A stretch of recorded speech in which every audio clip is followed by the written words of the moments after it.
Hi, I'm Wendy and I'm a nurse, and over the last 7 months we have tried to grapple with this virus called SARS-CoV-2.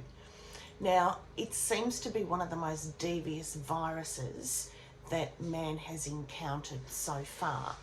And I want to explain the rest of this video really simply because I have a sneaking suspicion that there is going to be a significant impact on the human race, and I'll explain.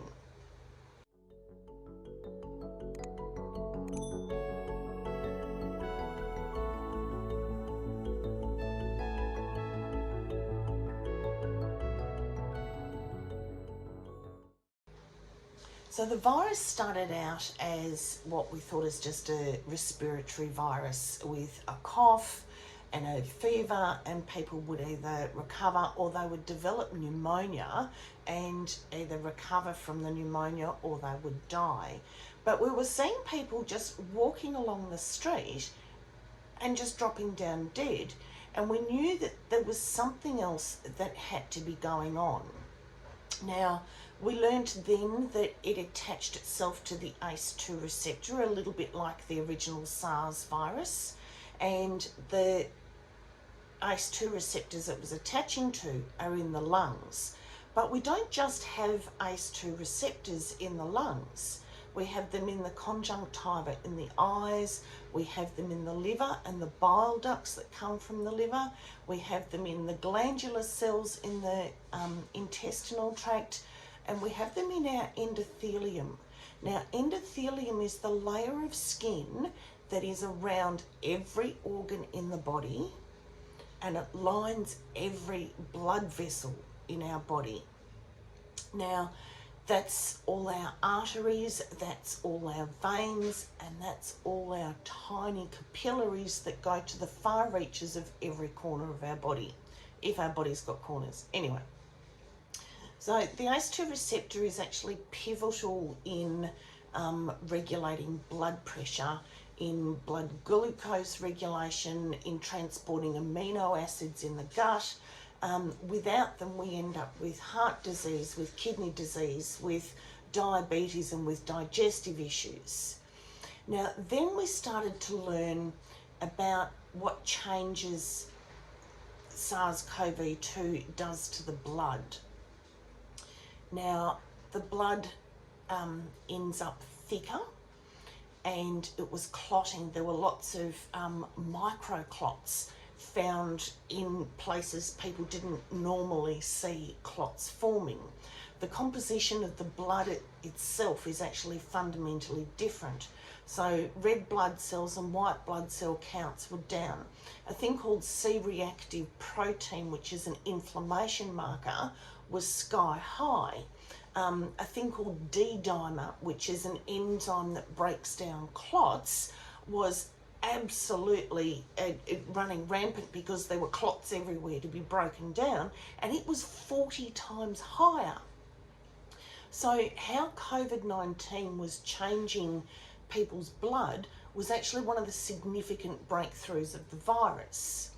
So it changes the blood itself, but in addition to that, it also changes the blood vessel that is transporting the blood. So the blood becomes thicker and makes it harder to flow through the blood vessels, particularly the tiny capillaries. Now, the blood vessels themselves, they actually become inflamed, and sometimes the inflammation causes them to break, and so you have leakage out into the tissues. Now, if this is happening in the lungs, it actually stops the transfer of oxygen into the blood. Now, this is one of the reasons why people are just dropping dead. It's called hypoxia. So people will just be walking along, they might be struggling a bit, they're feeling a bit fluey, but their oxygen level is dropping lower and lower and lower, and they faint.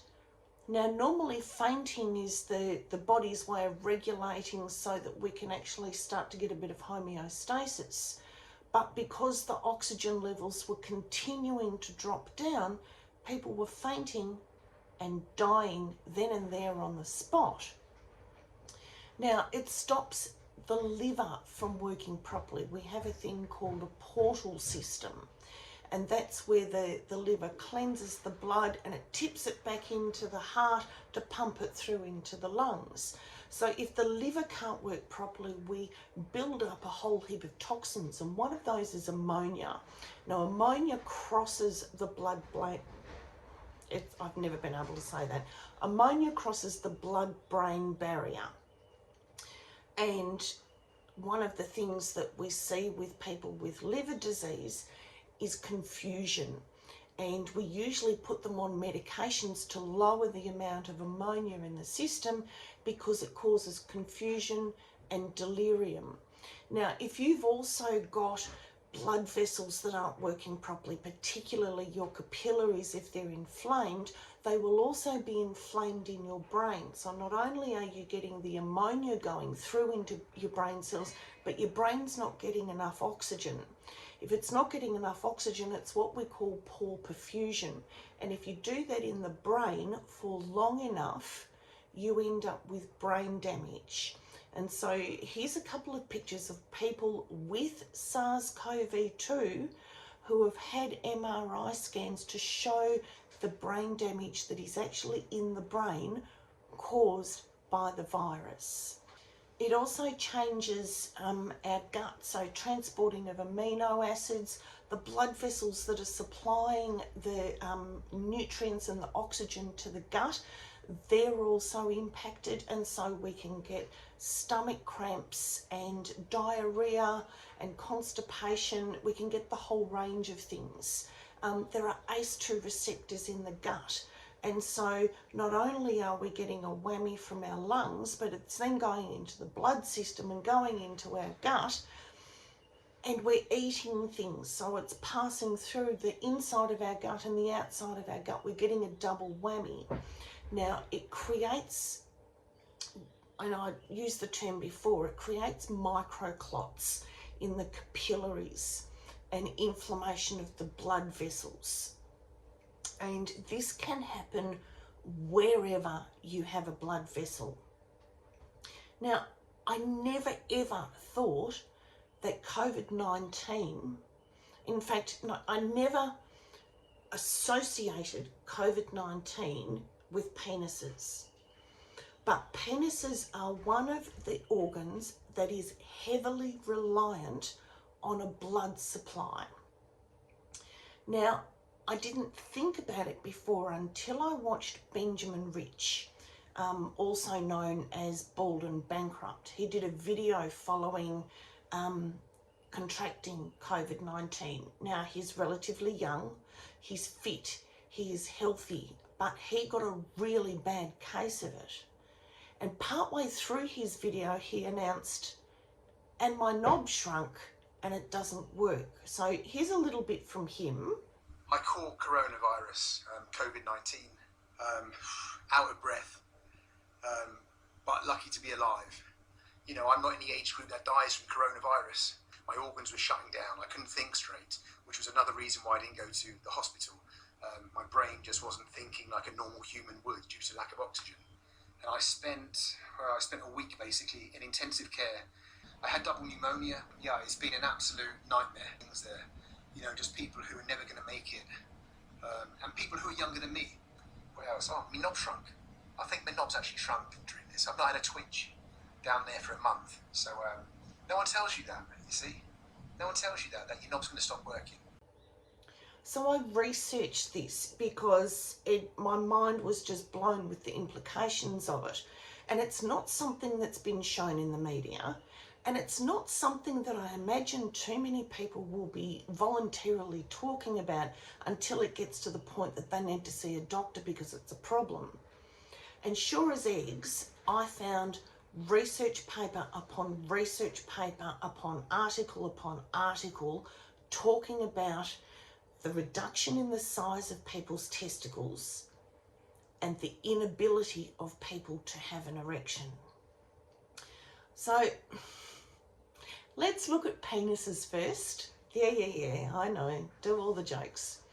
Now, the penis has a really fine-tuned system of blood vessels. Most people have got two main arteries, but some have one, and everyone has a returning vein. Now, the capacity of the penis to become erect and remain erect relies in the ability of the arteries supplying enough blood and the capillaries to transport the blood to all areas of the penis. And if your penis can't get or maintain an erection, it actually might be a sign of heart disease. Let's take COVID-19 out of the picture.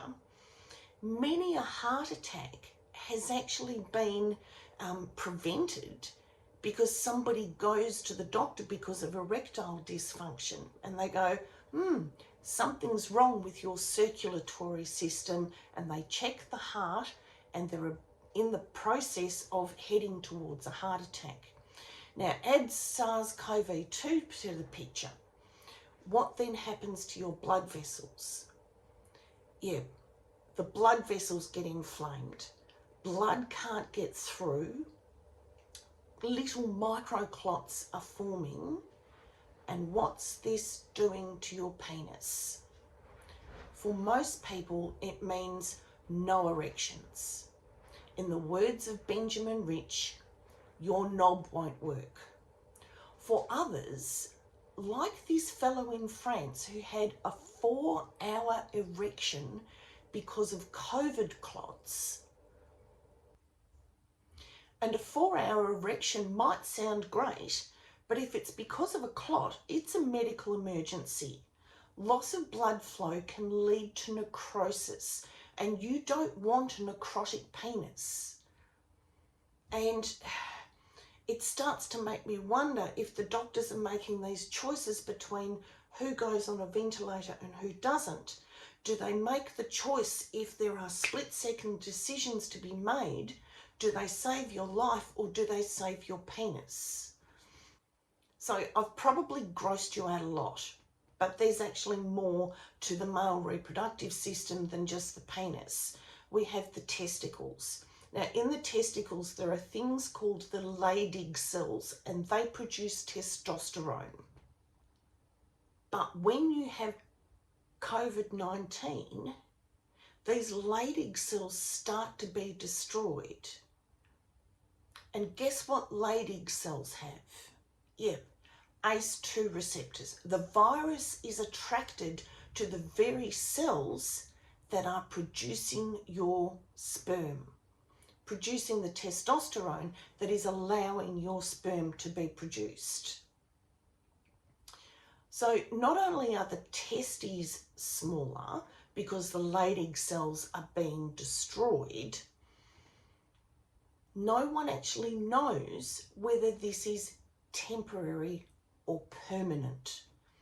So if testosterone levels remain low, then hormone treatment has to be provided to protect your bones, to prevent breast development, and to protect your muscles' ability to stay as strong as they are. They also found that if you are bald or if you have a family history of male pattern baldness, you are more likely to attract the virus.